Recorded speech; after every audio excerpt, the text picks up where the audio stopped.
A warm welcome to TBC News, our top stories. High-profile dignitaries to grace 60th anniversary of Union.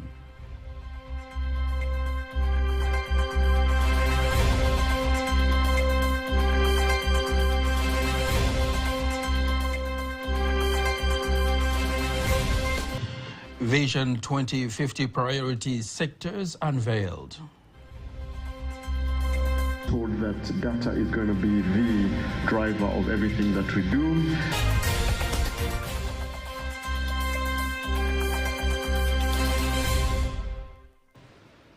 Good evening. Thank you very much for joining us. I am Nasa Kingu.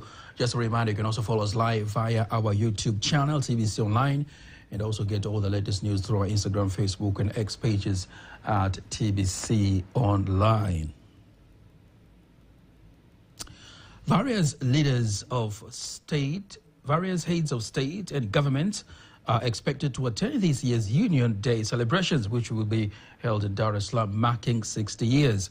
The heads of state of the Union of Comoros, the Democratic Republic of Congo, the Republic of Burundi, the Republic of Zambia, the Federal Republic of Somalia, the Republic of Kenya, the Republic of Namibia, expected to attend, along with Vice Presidents of the Republic of Malawi and of Uganda.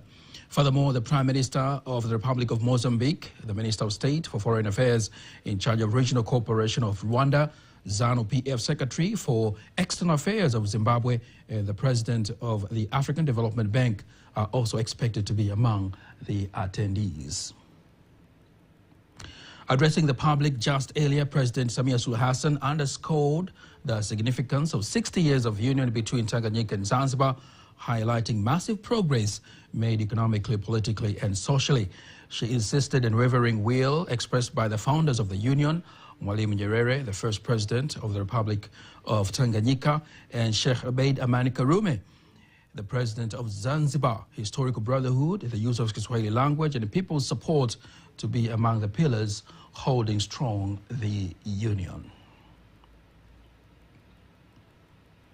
We move now to Dodoma, where the Vice President, Dr. Philip Mpango, has directed the Ministry of Information, Communication and Information Technology to collaborate with the private sector and other stakeholders to financially support Universal Communications Service Access Fund, UCSAF, to enable it to deliver communication services in rural and urban underserved areas. Here's a report by Melika Andrew, read by Teddy Mparanyanga.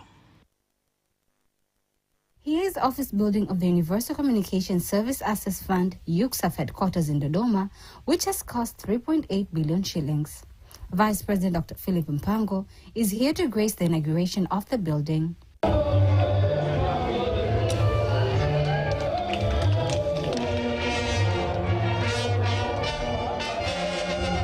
UCSAF Chief Executive Justina Mashiba says the completion of the building will motivate more the UCSAF staff. We're very thankful to the University of Dodoma. We have stayed for 4 years without paying taxes, and we grow up to live in a little difficult environment. I grew up with my secretary in the same office because we were given only 3 rooms. In 2021, we started the construction of this building. The improvement of the communication services and radio broadcasting services are at the center of focus for the government leaders who are here.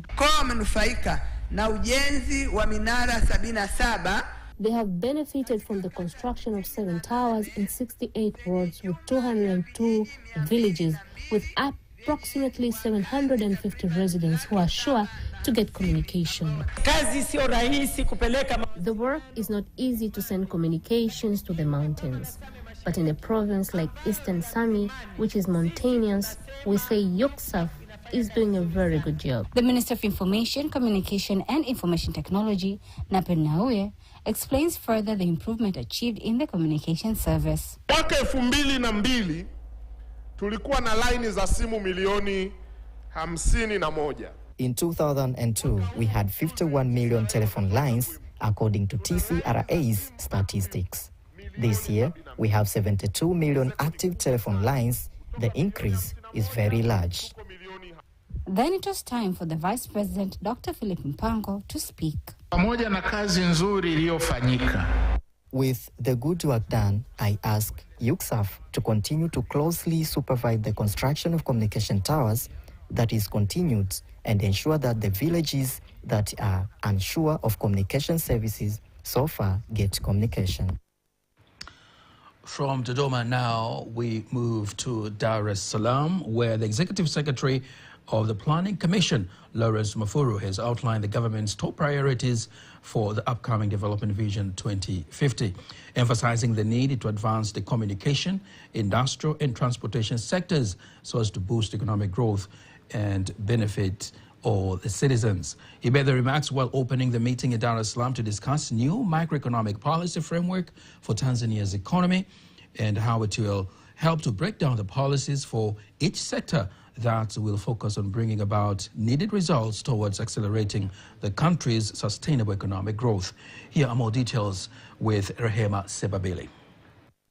While opening the session, which brought together both economists and development stakeholders, Mafuru emphasized the importance of correct data in order to facilitate the establishment of a new macroeconomic policy framework. We're being told that data is going to be the driver of everything that we do.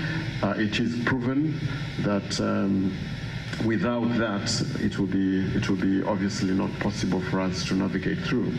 So, in order to make good and effective use of the rich sources of data that are seated in these institutions that I've mentioned, the Planning Commission have embarked on a project which will be supported by some of you in the room, because we've spoken to some of you individually and you've indicated the willingness to support, work with us in setting up some of these important tools that we want to use them as independent tools that will facilitate effective discharge of the Planning Commission responsibility. On the other hand, the chief economist from Oxford Policy Management, Stephen Lee, has said that a new macroeconomic policy framework may focus on macro-fiscal stance, monetary stance, and financial sector development. By having a macro policy framework again, making clear what the fiscal principles are, what the monetary principles are, how that perhaps links to financial sector development, possibly other things as well, but showing that there's a purpose to the macro decisions that are being made, and the plans and principles are being stuck to. It's about how best to put up economic frameworks and make sure that all that is done is able to move people out of poverty. You have to look at how that links to the economy. Not all FDI is equal. You know, some has great linkages to the economy, great multipliers. Other sectors, other type of FDI doesn't, and I think in the last few years it's been a great kind of... During the meeting, Mafuru appointed an advisory group tasked with coming up with a macroeconomic policy framework which will offer direction on how economic activities can be carried out in the next Agenda 2050, 3 months before the start of the next fiscal year. Reporting from Dar es Salaam, Rehema Sebabili, TBC News. Thank you very much, Rehema Sebabili, for that report. The government of Tanzania and the government of Czech Republic have completed negotiations to have an agreement to eliminate double taxation to enable investors and businessmen to conduct business between the two countries and to be taxed based on their income only in a single country. The talks, which have been held in the third round, brings together the two parties in Tanzania, led by the Deputy Permanent Secretary, Minister of Finance, Elijah Mwandubia, while the Czech Republic was led by the Director of International Tax Cooperation of the Czech Ministry of Finance, Václav Zika. Here are more details.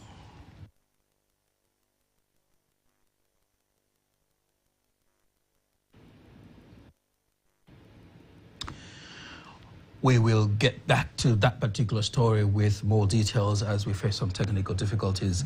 But now to continue, the Minister for Home Affairs, Engineer Hamad Masauni, says the government plans to collaborate with Russia in combating crime in the country, including cybercrime, which has begun to flourish in various areas in the country, intending also to conduct capacity building for the defense and security organs in collaboration with technically advanced countries.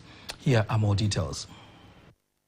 He made the remarks during the 12th international meeting involving high-ranking officials from the government responsible for security issues in Russia, which was officiated by the Russian President Vladimir. One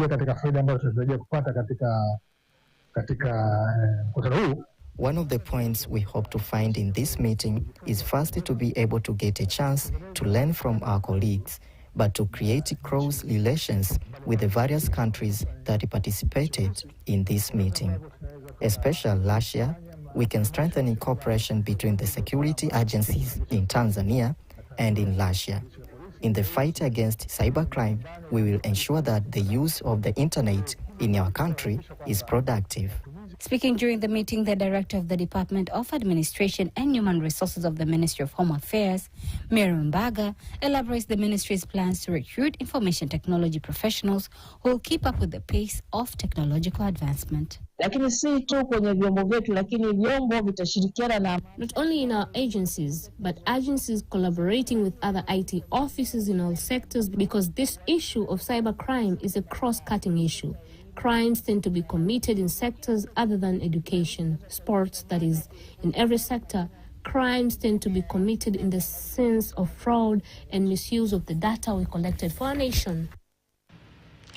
The Deputy Minister for Information, Communication and Information Technology, Engineer Mary Priska Mahundi, urges heads of primary and secondary schools and colleges in the country to establish digital clubs to nurture young people's IT skills so as to solve present-day challenges in the society. Engineer Mahundi made the call in Arusha region while marking International Girls in ICT Day 2024, insisting through the celebrations the participants will be good ambassadors to encourage girls to pursue IT studies and nurture their skills.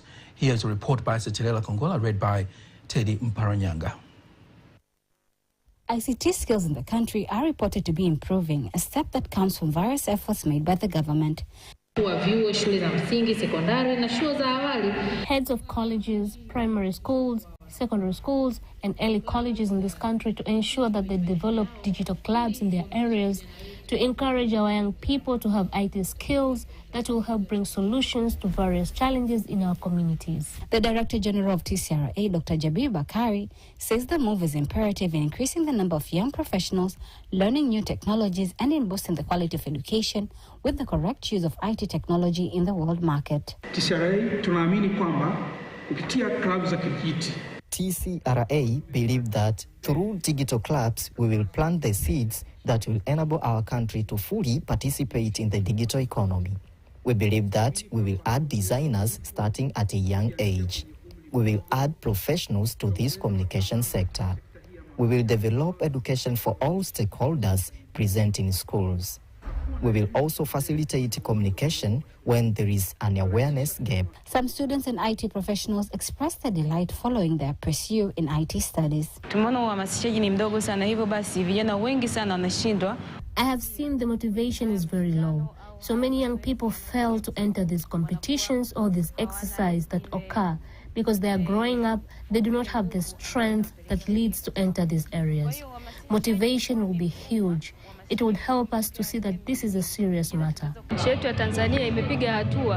Tanzania has made progress in strengthening the education systems that have focused in moving people to study science.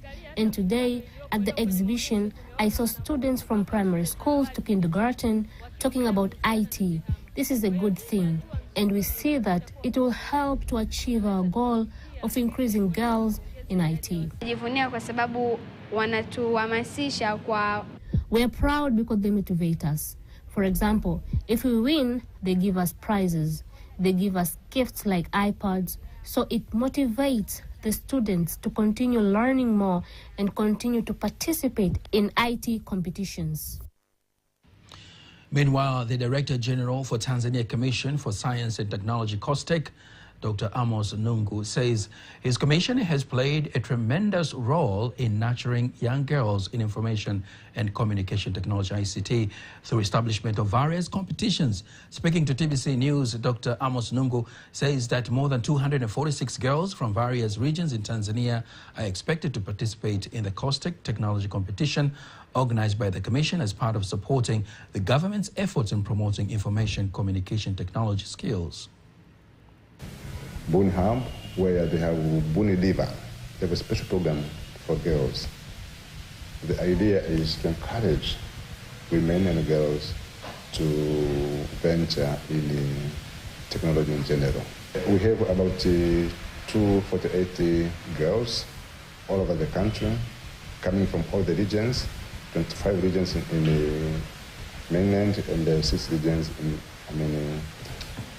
Zanzibar. And we have 6 locations where these girls were put together and to be trained on robotics. So the issue is not robotics. The issue is, to engage them, to motivate them, so that they learn more and they enjoy STEM subjects and in general. Furthermore, Dr. Amos Nungu highlights some of the IT projects supported by COSTECH that has brought positive changes in the society and serve as an important stimulus for economic growth in Tanzania. But it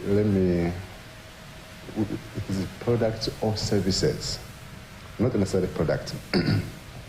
We have one company known as Apps and Girls. That's the product of COSTECH. And Apps and Girls, I think 2020 they participated in another program which it was comprising 5 countries, and they managed to attract some funds. And they do provide training to girls. Yeah, so we have many examples of this kind of support which we provide, and some girls, they emerge and go forward with their own business. This year's theme for the Girls in ICT Day celebrations is leadership. According to United Nations data, women now fill 40% of high-skilled occupations globally, and their participation in ICT-related fields continues to be low. The government, through the Ministry of Education, Science and Technology, say technology-based instruction in education has better results in provision of education. Dr. Evaristo Mtitu, Director in charge of higher learning at the Ministry of Education, Science and Technology, made the remarks during the official signing of Memorandum of Understanding between the Open University of Tanzania and Swiss Distance University of Applied Sciences. Mari Mubiru has more details.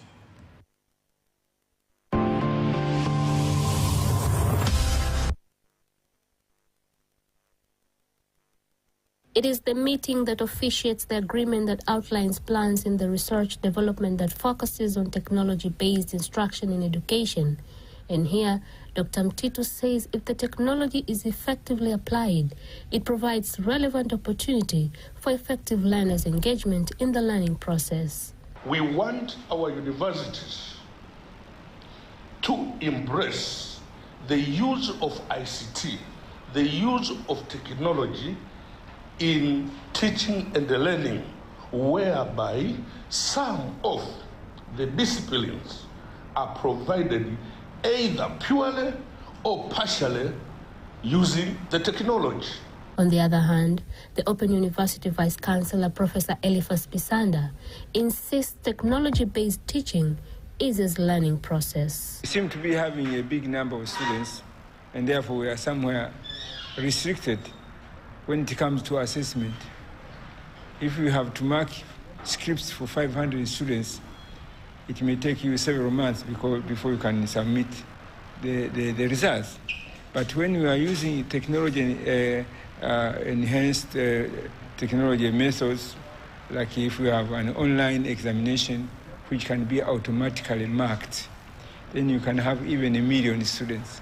Professor Egon Wellen from Swiss Distance Applied Science says that right appliance of the technology in education is a big challenge for both nations. In Switzerland we have different conditions, but some of the challenges are the same. For example, acceptance of technology in education.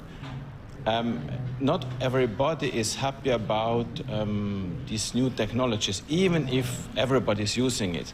In private, it's very easy to use it, everybody uses it, but then if it comes to a classroom or the distance education with technology, but here and now in some parts of your country, it's very difficult to have internet connection, but everybody, or nearly everybody, has a smartphone. And that's one of the points we can develop a project where we use smartphones to teach and learning.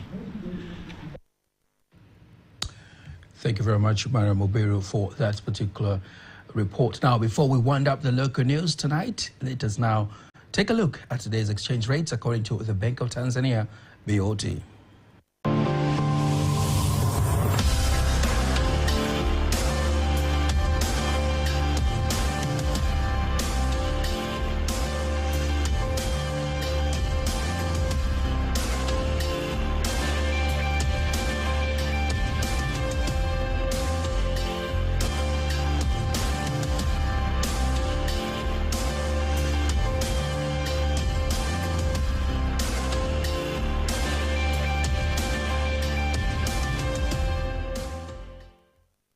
Don't miss Tbcnews every weekday to know all the latest in exchange rates. Stay tuned now for all the latest in international news.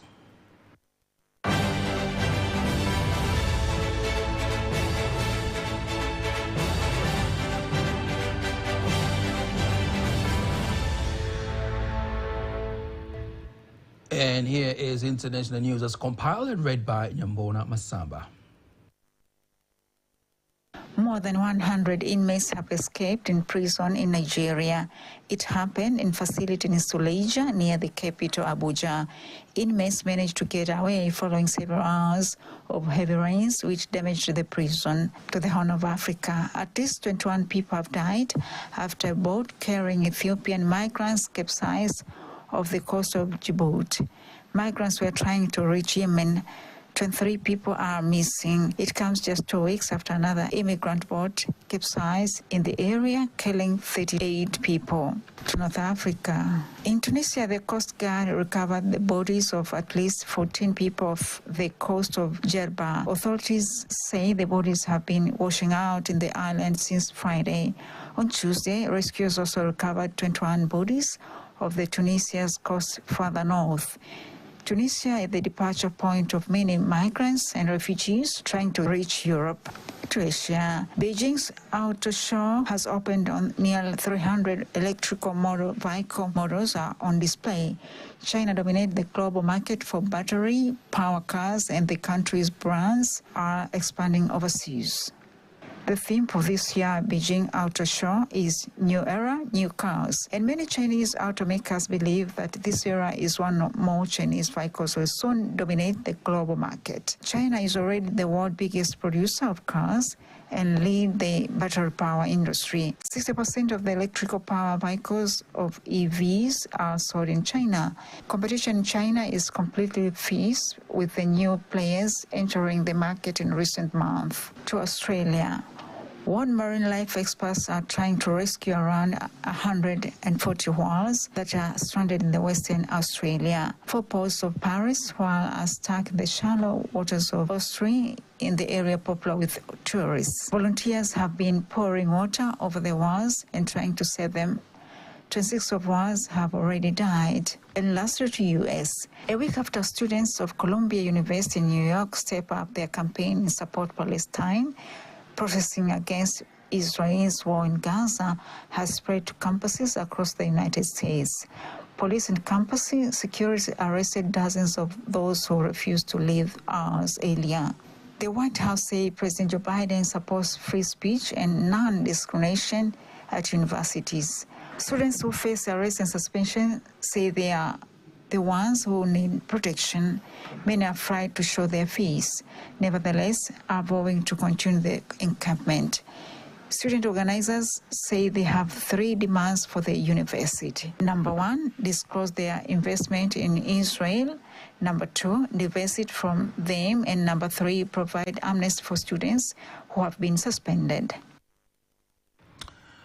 That was Nyambona Masamba with all the latest in international news. Sports news up next.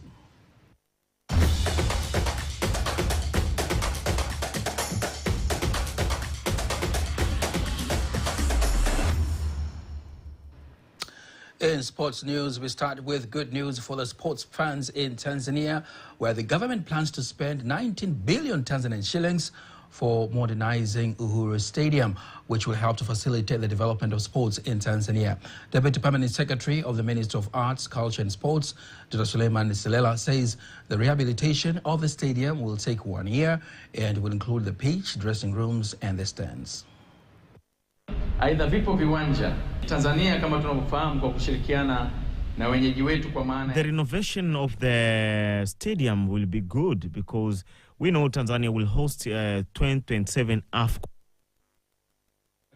Uwanja wetu wa Uhuru ambao ni uwanja wa historia wa uhuru wa nchi ndio sehemu ambayo bendera ya Mwingereza ilishushwa na kupanda bendera. And we remember even the issues of independence, the flags of the independence were given at the Uhuru Stadium, so it's very important to make some renovation. Wizara ya michezo tumekuwa tunafanya kazi kwa pamoja sana. Uhuru Stadium is the second stadium to undergo massive rehabilitation after Benjamin Mkapa Stadium. In other sports news, Acting Sports Director, Ministry of Arts, Culture and Sports, Alimayai Tembele, says health insurance to sports veterans will help them to get medical services in the country more conveniently. Speaking during the event held at Benjamin Mkapa Stadium, insists the government will collaborate with sports stakeholders in the country to ensure that sports veterans are insured to safeguard their health. It's very important things for all veterans because health is very important things in their life and they're not things you can compare with health. So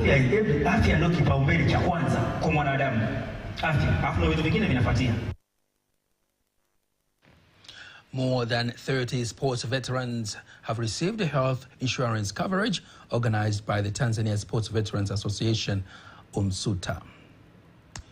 And that's the sports news. Now, before we conclude the news bulletin, let's take a look at the weather forecast for the next 24 hours. Hello and welcome again to the next 24 hours of forecast, starting tonight at 9 p.m. From Tanzania Meteorological Authority, my name is Ramadan Omar. It has been a rainy day in some areas of our country, and this condition is expected to persist tomorrow over some areas, especially along the coastal areas, northeastern highland, toward western part of our country. And TMA has issued an advisory of short periods of heavy rain in a few areas of Dar es Salaam, Pwani, Tanga, together with Unguja and Pemba Island. Also in Arusha, Kilimanjaro, Manyara, Kigoma, Tabora, Katavi, Kagera, Geita, Mwanza, Mara, Shinyanga, and Simiyu. So necessary precautions should be taken over those areas.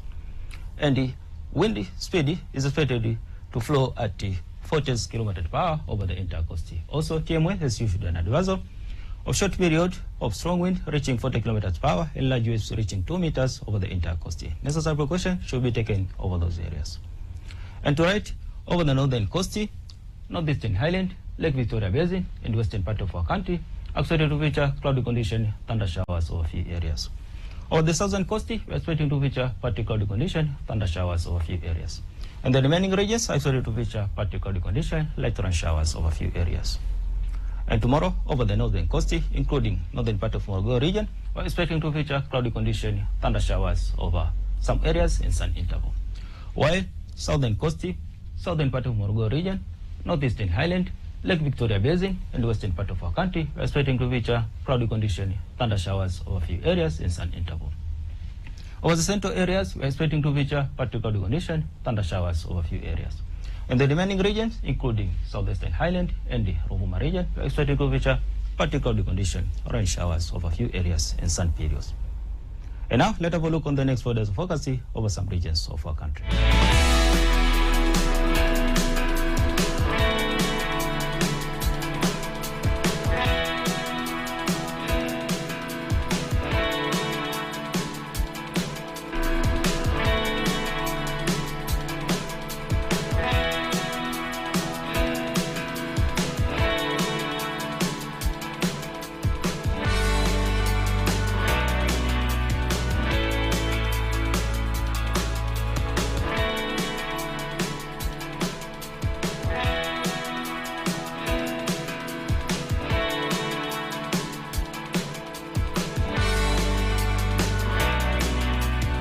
that is all for today. Thank you for watching and goodbye. And that marks the end of the news bulletin for tonight. Join us again tomorrow, same time, same place, where we have a special coverage on 60 years of Tanzania's union. On behalf of the whole team, I am Nasa Kingu. We all wish you a good night.